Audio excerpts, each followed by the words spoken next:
জন্মের পরেই মায়ের স্নেহ থেকে বঞ্চিত হয়েছিল ছোট্ট এই বানরটি।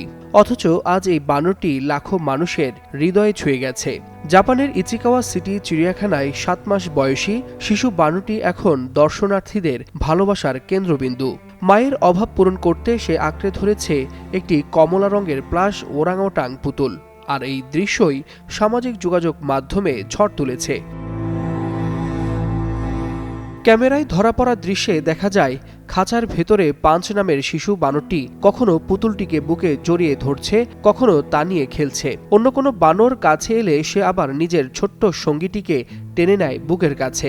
ক্লান্ত হলে ঠিক মায়ের কোলের মতো করেই পুতুলটিকে জড়িয়ে ধরে ঘুমিয়ে পড়ে। দর্শনার্থীরা নিঃশব্দে দাঁড়িয়ে সেই আবেগঘন মুহূর্ত ধারণ করছেন মোবাইল ফোনে। কারো আবার চোখ বেয়ে গড়িয়ে পড়ছে জল। আমার একান্ত এই ভুবনের সঙ্গী হয়ে থাকে শুধু স্টেলা। চিড়িয়াখানা কর্তৃপক্ষ জানায়, জন্মের অল্প সময়ের মধ্যেই শিশু বানরকে তার মা ত্যাগ করে চলে যায়। প্রথম সন্তান লালন পালনের অভিজ্ঞতার অভাবেই এমনটি ঘটেছে বলে ধারণা করা হচ্ছে। ফলে এমন বাস্তবতায় হস্তক্ষেপ করে চিড়িয়াখানা কর্তৃপক্ষ। শিশু বানরটির সান্ত্বনার জন্য দেয়া হয় $20 মূল্যের একটি আলিঙ্গনযোগ্য ওরাংওটাং পুতুল। ধীরে ধীরে সেটি হয়ে ওঠে তার নিরাপত্তা, তার আশ্রয়, তার কল্পিত মা। বিশেষজ্ঞরা বলছেন, বানর অত্যন্ত সামাজিক প্রাণী। মায়ের সান্নিধ্য ছাড়া তাদের বেড়ে ওঠা বেশ কঠিন। একাকিত্ব থেকে তৈরি হতে পারে মানসিক চাপ ও আচরণগত সমস্যা। এমন বাস্তবতায় পাঞ্চের এই পুতুল নির্ভরতা যেন তার বেঁচে থাকার লড়াইয়ের এক নীরব ভাষা।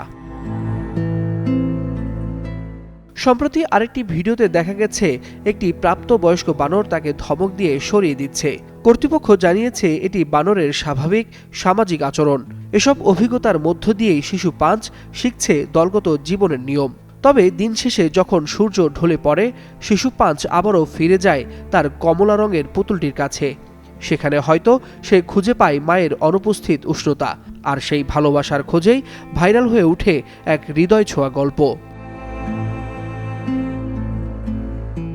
ওয়ালিউল হাসানাত, যুগান্তর নিউজ।